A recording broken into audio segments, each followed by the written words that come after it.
Le Sénégal est champion d'Afrique pour la deuxième fois consécutive. On a tous encore les images en tête, la ferveur, le trophée. Ah oui, c'était incroyable. Mais une fois que l'euphorie retombe un peu, il reste quelque chose de très concret, de presque froidement mathématique. C'est le classement FIFA. C'est exactement ça. Et celui qui vient de tomber, quelques heures à peine après la finale, il ne fait pas que confirmer leur statut, il les propulse dans une autre dimension. Complètement.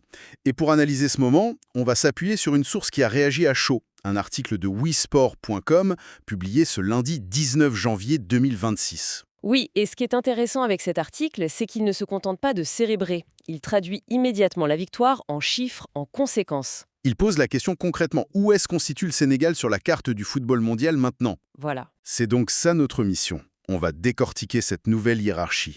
On va s'attarder sur l'ascension spectaculaire des Lions de la Teranga, bien sûr. Évidemment, Mais aussi sur le parcours de leur adversaire en finale, le Maroc, parce qu'ils ne sont pas en reste du tout. pas du tout, on va le voir. L'idée, c'est vraiment de comprendre ce que cette Coupe d'Afrique a changé dans l'équilibre des forces. Pas seulement sur le continent, mais à l'échelle de la planète. Et on va voir que ce n'est pas qu'une question de prestige. Ce classement, il a des implications très, très directes pour l'avenir de ces équipes. C'est une histoire de dynamique, de statut et de stratégie. Alors, allons-y. Commencions par le chiffre qui a sauté aux yeux de tout le monde. Le Sénégal se hisse à la 12e place mondiale. Honnêtement, ça paraît immense. C'est aussi exceptionnel que ça en a l'air? C'est bien plus qu'exceptionnel. C'est historique. Pour le mesurer, il faut regarder d'où ils viennent. Oui, L'article nous le rappelle. Leur meilleur classement jusqu'à présent, c'était une 17e place. c'était fin 2024. 17e, d'accord. C'était déjà perçu comme un exploit à l'époque, un plafond de verre. Exactement. Donc là, on ne parle pas de grappiller une ou deux places, on parle de pulvériser ce record. Passer de la 17e à la 12e, c'est entrer dans une nouvelle strate du football mondial, quoi. Et ce qui est fou, c'est que ça s'est fait en Bouélan, en l'espace de quelques semaines pendant la CAN. L'article retrace ça de manière presque chirurgicale. C'est ça. Avant le tournoi, ils sont 19e, ce qui est déjà très très respectable. Très respectable, oui. Et puis, la mécanique du classement FIFA entre en jeu. La victoire en demi-finale contre l'Égypte, Un match tendu, 1-0. très tendue. Et l'Égypte est une nation solide, bien classée, donc les points valent cher. Et c'est là, juste après cette demi-finale, qu'ils font déjà un bond de la 19e à la 14e place. Ah ouais, d'un coup. On voit vraiment l'effet de levier de la compétition. Et puis, il y a le sacre. Le sacre final qui ajoute la dernière couche, de 14e à 12e. On peut presque visualiser la courbe qui grimpe en temps réel. C'est fascinant. Et l'article donne le chiffre précis. Sur toute la compétition, le Sénégal a engrangé 58,76 points. C'est énorme pour un seul tournoi. C'est colossal. Ça les amène à un total de 1706,63 points. Ce classement, finalement, c'est la traduction mathématique de la domination d'une équipe. Il n'y a pas de place pour le débat, c'est arithmétique. D'accord. 12e, c'est un chiffre. Mais pour que ça parle vraiment, il faut regarder qui est derrière. Qui est-ce qu'ils ont dépassé? Ah, et c'est là que la portée symbolique devient énorme. En grimpant, il ne dépasse pas n'importe qui. Non. Il passe devant la Colombie, 14e, une habituée du top 15. Il passe devant les États-Unis, 15e. Mais le nom qui frappe le plus, c'est l'Italie, qui se retrouve 13e. L'Italie. Oui, l'Italie. Une nation 4 fois championne du monde. Même s'ils ont des difficultés ces derniers temps, ça reste un nom qui pèse. Lourd. Extrêmement lourd. Et ce n'est pas qu'un symbole, ça reflète une tendance. La régularité du football africain de haut niveau face à une Europe où certaines grandes nations peinent à se renouveler. C'est vrai que l'Italie a manqué les 2 dernières Coupes du Monde. Voilà, ce n'est pas un accident. Et voir le Sénégal, champion d'Afrique et régulier en Coupe du Monde, passer devant eux, c'est la validation d'un travail de longue haleine. C'est une position incroyable. Mais est-ce que c'est le sommet? Ou est-ce qu'on peut imaginer le Sénégal viser encore plus haut? Peut-être ce fameux top 10? L'article suggère très clairement que ce n'est pas un plafond, c'est plutôt un camp de base avancé. D'accord. Le top 10, ce n'est plus un fantasme. Si on regarde juste au-dessus, on trouve du très lourd. La Croatie est 11e, l'Allemagne 10e et la Belgique 9e. Quand même. Des nations qui ont marqué la dernière décennie, et l'écart est grand. C'est un gouffre qui les sépare de l'Allemagne, par exemple. Et c'est ça qui est intéressant. Le gouffre n'en est plus un. Il n'y a que 18 points d'écart entre le Sénégal et la 10e place. 18 points? 18 points, ça peut sembler beaucoup, mais dans le système de calcul, ça peut se combler sur une seule fenêtre internationale. Ah oui, Si les résultats sont bons, oui. C'est devenu un objectif concret, réalisable à très court terme. et justement, l'article parlait des prochaines échéances. La trêve de fin mars 2025, ça arrive vite. 2 bons matchs pourraient suffire. Exactement. Il suffit de bien choisir ses adversaires et de performer. Et l'article mentionne même une rumeur, une possibilité qui fait rêver. Laquelle? Un match amical contre les champions du monde en titre, l'Argentine. Ah oui, ce serait un test ultime. Et une sorte de match bonus pour le classement? C'est tout à fait ça. Une victoire ou même un nul contre le numéro 1 mondial, ça rapporte un pactole de points. Un tel résultat pourrait les propulser directement dans le top 10. Fascinant. Mais il faut être prudent. Cette dynamique, elle est fragile. Une mauvaise campagne au printemps et il pourrait tout aussi bien retomber. Le plus dur, ce n'est pas d'arriver au sommet. C'est d'y rester. C'est clair. Voilà. Bon, toute l'attention est sur le Sénégal, et c'est mérité.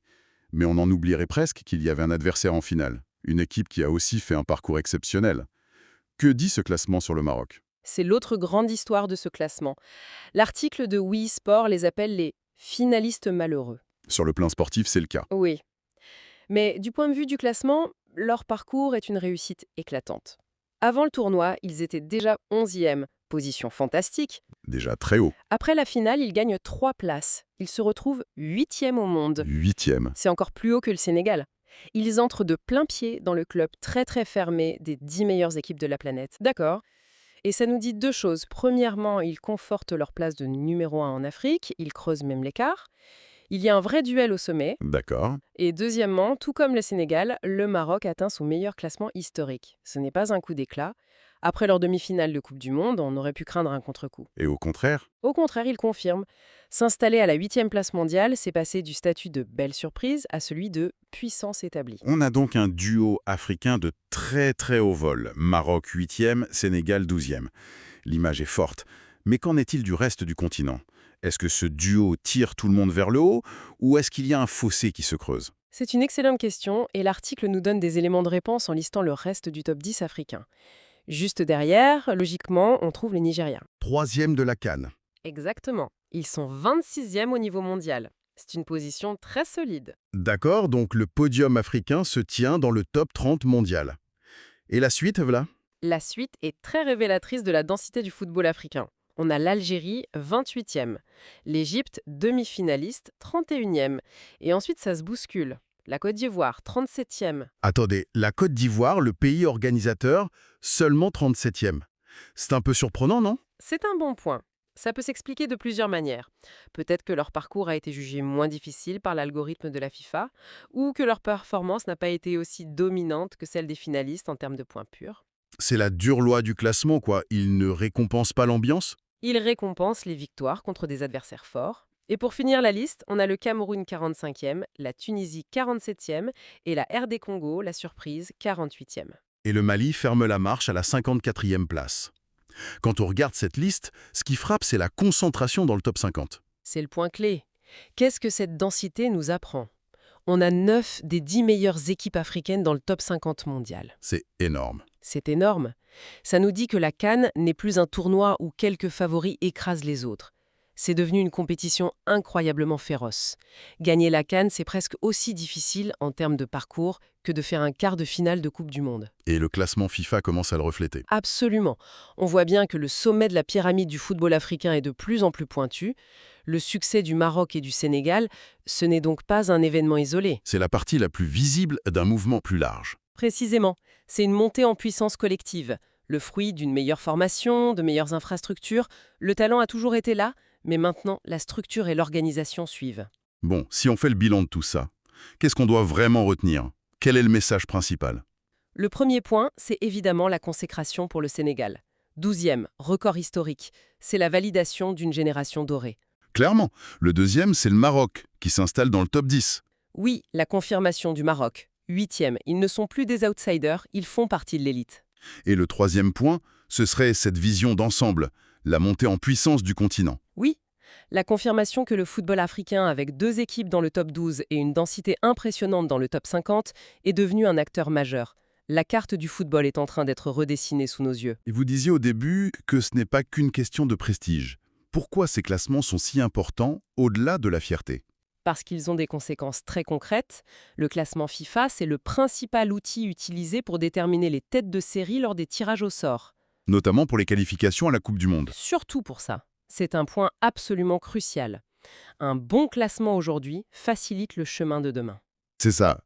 Être 8e ou 12e mondial? Ça veut dire que le Maroc et le Sénégal seront très probablement dans le chapeau 1 lors des prochains tirages. Et donc? Donc, ils éviteront de s'affronter entre eux et ils éviteront les autres grandes nations mondiales en phase de poule. Ça leur garantit un parcours, sur le papier en tout cas, plus abordable. C'est donc un véritable cercle vertueux. C'est le terme parfait.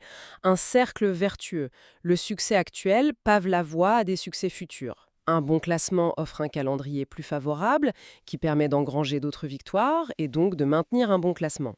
C'est un avantage stratégique énorme. Exactement. Le prestige, c'est bien pour les supporters. L'avantage stratégique, c'est ce qui permet de construire une dynastie. Une excellente manière de voir les choses. Le statut est une chose, mais la stratégie qui en découle en est une autre. Et les deux semblent acquis pour les leaders du foot africain. Et pour finir, toute notre discussion, guidée par l'article, c'est logiquement concentrée sur le football masculin. C'est le contexte de la CAN. Mais ça peut nous ouvrir à une réflexion un peu plus large. Une dernière pensée pour la route. C'est ça. On vient de passer un quart d'heure à décrire une dynamique impressionnante de professionnalisation, de succès dans le football masculin africain. Oui. La question qui se pose, c'est quelle pourrait être la prochaine grande étape pour le football féminin sur le continent ? C'est une bonne question. Et surtout, comment ce succès éclatant des hommes, qui amène des sponsors, de l'attention médiatique, de la crédibilité, comment est-ce que ça pourrait, ou au contraire ne pourrait pas, servir de catalyseur pour accélérer le développement du football féminin en Afrique ? C'est une question ouverte, mais passionnante.